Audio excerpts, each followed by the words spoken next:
Florida, the land of eternal sunshine. A place where people come to vacation, retire, or chase their dreams. Stunning beaches, never-ending amusement parks, and blue skies that promise endless hope. But beneath the glitter, a far different reality lurks. In the alleys of the city that don't appear in the tourist brochures. Under bridges, behind shopping malls, and in the corners of public parks, there are thousands of people without a home to call home. They're not just statistics, they're people. Children born on the streets, seniors who've lost their life savings, veterans who've served our country, now sleeping on the sidewalks with only a thin blanket to shield them from the night. How is it possible that in one of America's wealthiest and most populous states, so many are still left without a roof over their heads? Who's responsible? And why does the system continue to fail the most vulnerable? This is the story of Florida's unseen. A face that's not on the postcards. A crisis we can no longer ignore. Because they're not shadows. They're part of us. And when we choose not to see them, we are the ones who begin to lose our humanity.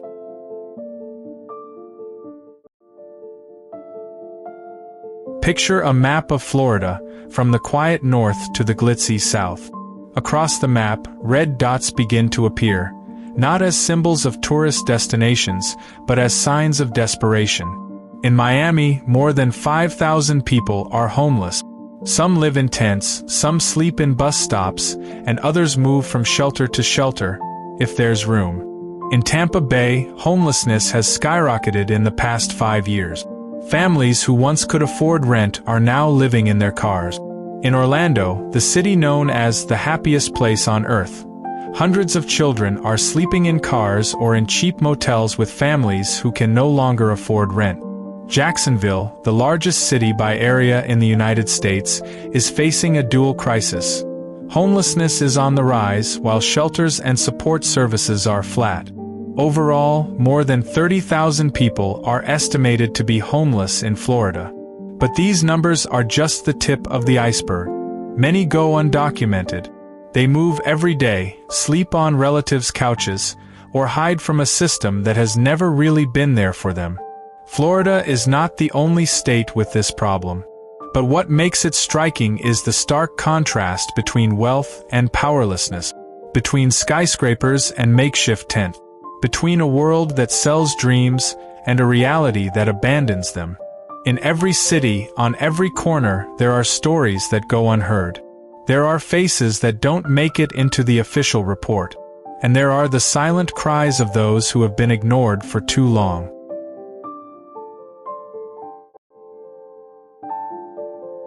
Florida mornings don't always start with the sound of waves or birds chirping on a hotel balcony. For some, it starts with the sound of trolley wheels dragging across the asphalt, the pungent smell of a dumpster, and a hunger that never really goes away. His name is Darren, a veteran of Iraq. He returned to America with scars on his body and unseen trauma. For years, he tried to get by. But when his pension wasn't enough to cover his ever-increasing rent, Darren lost his home and slowly lost his way. Now, he sleeps behind a fast food restaurant, wearing the same old jacket he wore during the war. I used to have dignity. Now I'm embarrassed to ask for water at a gas station, he says quietly. Then there's Rosa, a 34-year-old single mother with 2 young children who are always with her. She used to work in hotels as a janitor. But when the pandemic hit, her job disappeared, and over time, her rental home. They now live from cheap motel to motel, paying by the hour, hoping they won't get evicted. Her kids are still in school, but they never told their friends about their nights spent on a narrow floor with towels. Rosa didn't ask for mercy. All she wanted was a chance to start over. "I'm not lazy. I just ran out of places to stay," she said. And in downtown Orlando, there's Jaden, a 19-year-old. He was kicked out of his home at age 17 for being LGBTQ. For the past 2 years, he's been living on the street, sometimes sleeping in parks, sometimes in abandoned hallways. Jaden survives by selling used goods and busking. He's tried to get into shelters, but they're full. He's tried to reach out to his family, but they've turned him away. In a city that's supposed to be full of miracles, I'm just passing through, pretending I don't exist, he said quietly. They're three of tens of thousands of voices that go unheard. Each face carries a story. Each story carries pain, but also hope. They're not strangers. They're part of the same community. Old people, young people, women, men, those who fell not because they wanted to, but because the system let them fall and didn't help them when they tried to get back up. And perhaps what hurts the most is not hunger, not the cold of the night, but the feeling of being forgotten. The feeling that there is no place in this world that can be called home. But in the midst of all that, they are still standing, still breathing, still dreaming, because even though the world has turned its back on them, they have not given up on becoming whole human beings again.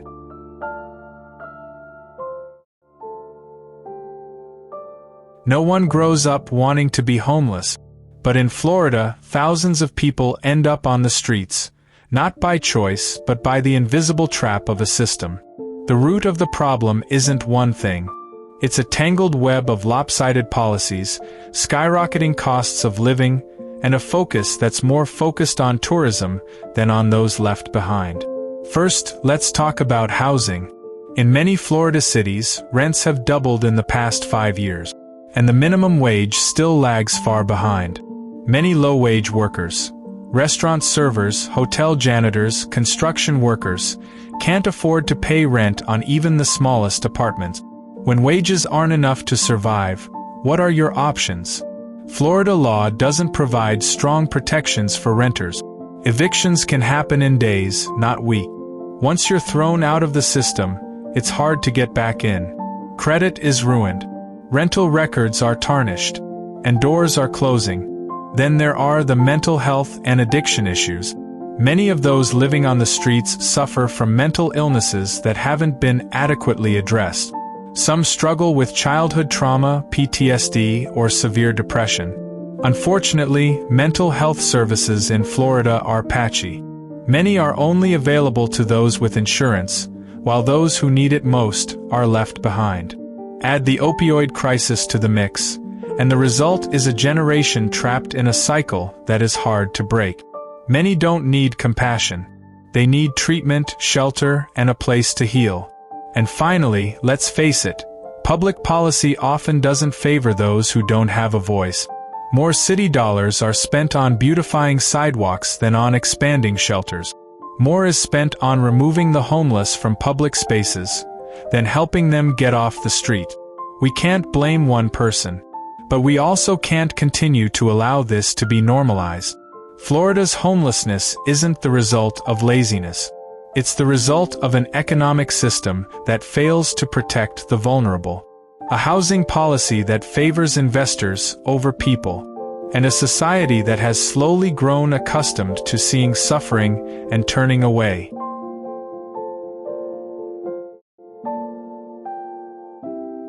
In the midst of a restless sleep on cold concrete, one is awakened not by the sun, but by an officer's flashlight and a stern voice. You can't sleep here. In Florida, being homeless isn't just about losing a place to live. In many cities, being homeless is an act that can make you a criminal offense. Laws and city ordinances called quality of life ordinances have been used to ban basic necessities. Sleeping in public parks, setting up tents under bridges, even sitting on a city bench for too long. In cities like Fort Lauderdale, it's a crime to provide food to homeless people in public spaces. In some areas, volunteers who hand out food in parks can be fined. They don't want to see us, said one homeless man, so they make laws to make us invisible. Instead of providing decent housing, the law is used to push them away. But where? There aren't enough shelters. There aren't enough protections. Yet the system demands that they disappear from public view, as if by removing them from the streets, the problem will disappear. But laws don't just push people away. It also punishes. Once someone is convicted of sleeping in public, they now have a record. A record that will make it harder for them to get a job, rent a place to live, or get government assistance. This is the vicious cycle of marginalizing law. People fall because they are homeless, then punished for being homeless, then it's even harder to get back up.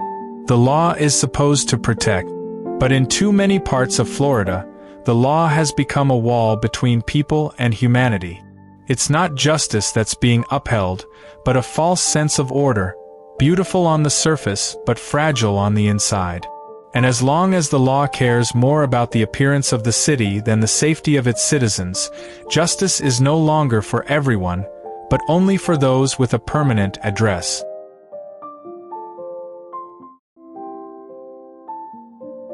For years, Florida cities have tried to address homelessness, but many of those solutions are born of political angst, not of human understanding.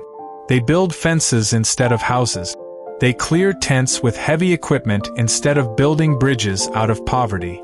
Local governments spend money on cleaning up public spaces, install anti-sleeping benches, or hire extra security to keep the unmarked faces away from downtown. But is that a solution? We can't sweep people up like dust from the sidewalk and claim our cities are clean. This is the face of a failed solution, short-lived, shallow, and rootless. But not all cities are headed in the wrong direction. In some corners of Florida, there are glimmers of hope worth highlighting. Orlando, for example, has adopted an approach called Housing First, a simple but revolutionary philosophy. Instead of waiting for people to earn a place to live, they are given a place to live first, without strings attached. Because a person can't resolve trauma, find a job, or overcome addiction if they have to survive every night in the cold and in fear. The program doesn't just house people in four bare walls. It also gives them access to social services, mental health services, skills training, and long-term support. The result? Chronic homelessness has dropped dramatically. Emergency health care costs have dropped, and the government has even saved money on police, ambulances, and jails. Because the reality is that it's cheaper to house people properly than to keep them in limbo. The program isn't perfect. It doesn't solve everything at once, but it shows that when humanity comes first, change can happen. The solutions that work don't make the homeless the enemy. They see them as human beings, deserving of a chance, not an outcast. And perhaps here's the key that's been overlooked. We don't just need programs. We need the courage to tear down old ways of thinking and rebuild systems from the ground up, with empathy.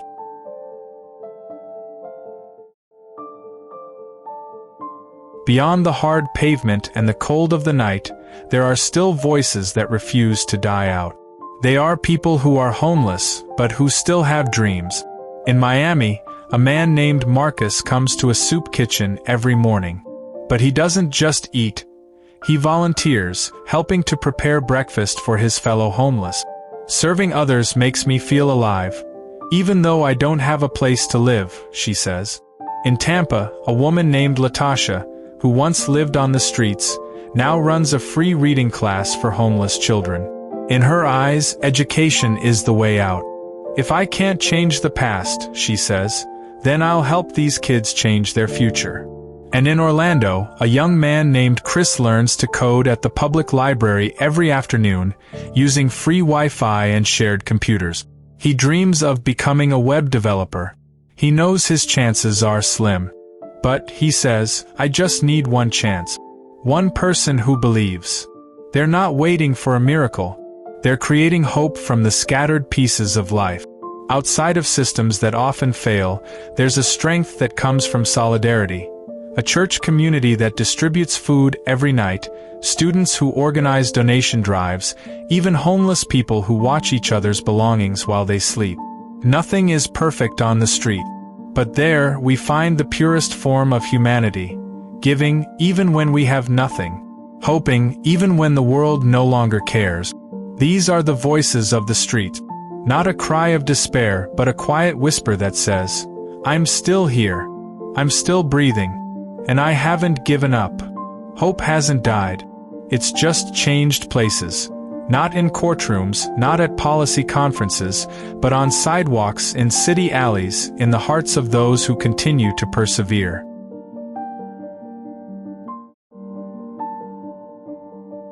Behind the numbers and the faces, behind the heartbreaking stories that litter Florida's streets, lies a deeper question. What really makes someone homeless? And why, after decades, has the problem not been solved? Experts from various fields are trying to answer. A University of Florida public policy professor says, "We're not facing a crisis of homelessness. We're facing a crisis of systems. As long as housing is treated as a commodity, not a basic right, there will always be people left behind." A housing economist adds, "Rents are rising much faster than incomes are growing. We call it the eviction economy, an economy where mass evictions are the order of the day." A social psychologist, meanwhile, speaks to the invisible trauma. Homelessness is not just the loss of a place to live. It's the loss of a sense of security, a loss of self-worth, and a belief that the world has a place for us. In another interview, a senior social worker said bitterly, "We know what works. We know housing first works. But policies don't always follow the evidence. They follow public opinion. And the public often just wants the problem out of sight." A Tampa City councilman even admitted, "Sometimes it's easier to sell a new parking lot than it is to build a shelter. After all, what's a beautiful city if you're sleeping under a bridge?" Across all these perspectives, a common thread emerges, that addressing homelessness isn't just about giving people a place to sleep. It's about restoring dignity, giving access, and breaking down the walls of policies that favor property, not people. Experts agree. Without affordable housing, without broad mental health services, without legal protections for renters, and without changing the way society thinks, we're going to keep going in circles. Because homelessness isn't a disease of individuals. It's a symptom of a society that has ignored inequality for too long.